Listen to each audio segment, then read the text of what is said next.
Will Pakistan acknowledge that it is the only government in the world that provides pension to an individual listed by the UN in the Al-Qaeda and Daesh sanctions list? नमस्कार, स्वागत है आपका नेटड्रिक news में। आपके साथ मैं हूं सपना दुबे। पाकिस्तान की आदत में शुमार है वैश्विक मंच पर भारत के खिलाफ झूठ फैलाना। भले ही उसके झूठ पर किसी भी देश को विश्वास ना हो, लेकिन भारत और कश्मीर को लेकर झूठ फैलाने और प्रोपेगेंडा करने से वो बाज नहीं आ रहा। तो वहीं दूसरी तरफ राइट टू रिप्लाई के जरिए भारत ने भी जोरदार तरीके से पाकिस्तान की झूठ की पोल खोल दी। दरअसल संयुक्त राष्ट्र महासभा में भारत की तरफ से पाकिस्तान को करारा जवाब दिया गया।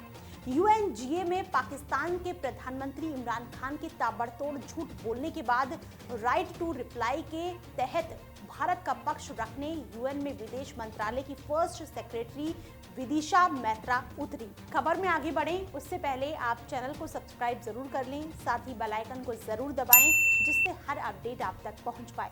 अब आपको आगे बताते हैं कि इमरान खान के झूठ के महज कुछ ही घंटों बाद भारत ने उनकी पोल खोलकर रख दी। खान के प्रोपेगेंडा को बेनकाब करते हुए विदिशा मैत्रा ने भारत की बात रखी।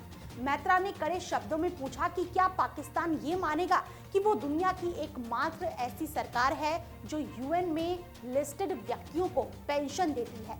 इमरान को भारत के आंतरिक मसलों से दूर रहने की हिदायत देते हुए विदिशा मैत्रा ने कहा कि भारत के नागरिकों को किसी और की आवश्यकता नहीं जो उनकी तरफ से बोले। कम से कम उनकी तो बिल्कुल जरूरत नहीं है जिन लोगों ने नफरत की विचारधारा से आतंकवाद की इंडस्ट्री बनाई हुई है। मैत्रा ने पूछा कि क्या इमरान खान इनकार कर सकते हैं कि यूएन ने जिन्हें आतंकी करार दिया है वो 130 दहशतगर्द और 25 संगठन पाकिस्तान में है। Here are a few questions that Pakistan can respond to as a precursor to the proposed verification. Can Pakistan confirm the fact that it is home to 130 UN-designated terrorists and 25 terrorist entities listed by the UN as of today? Will Pakistan acknowledge that it is the only government in the world that provides pension to an individual listed by the UN in the Al-Qaeda and Daesh sanctions list? Can Pakistan explain why, here in New York, its premier bank, the Habib Bank, had to shut shop after it was fined millions of dollars over terror financing? Will Pakistan deny that the Financial Action Task Force has put the country on notice for its violations of more than 20 of the 27 key parameters? And finally, would Prime Minister Khan deny to the city of New York that he was an open defender of Osama bin Laden? Maitra ने मानवाधिकार पर पाकिस्तान को घेरते हुए कहा कि पाकिस्तान मानवाधिकारों की आवाज बुलंद करने का दावा करता है और वहीं अल्पसंख्यकों की संख्या 23 से घटकर 3% बच गई है। Mr. President, having mainstreamed terrorism and hate speech, Pakistan is trying to play its wild card as the newfound champion of human rights.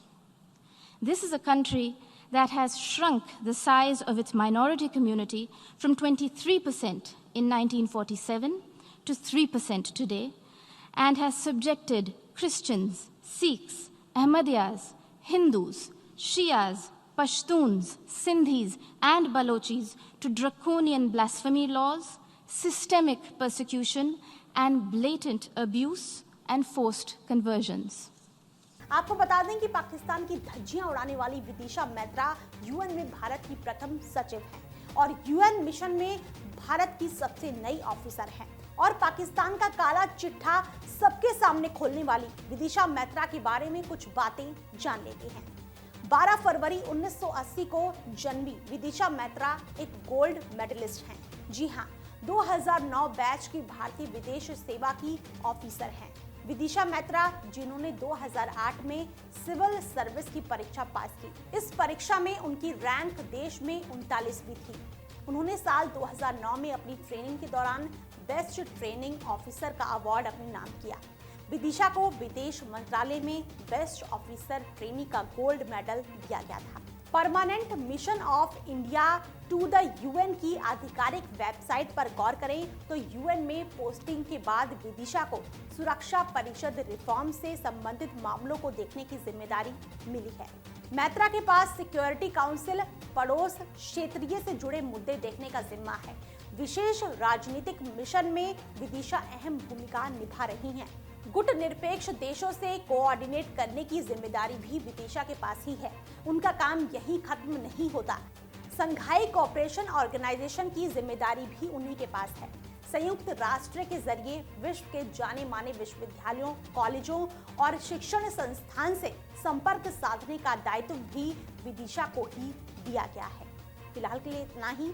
बाकी ऐसी और वीडियोस के लिए आप चैनल को सब्सक्राइब करना ना भूलें। आप देख रहे हैं नेट्रिक न्यूज, साहस सच कहने का।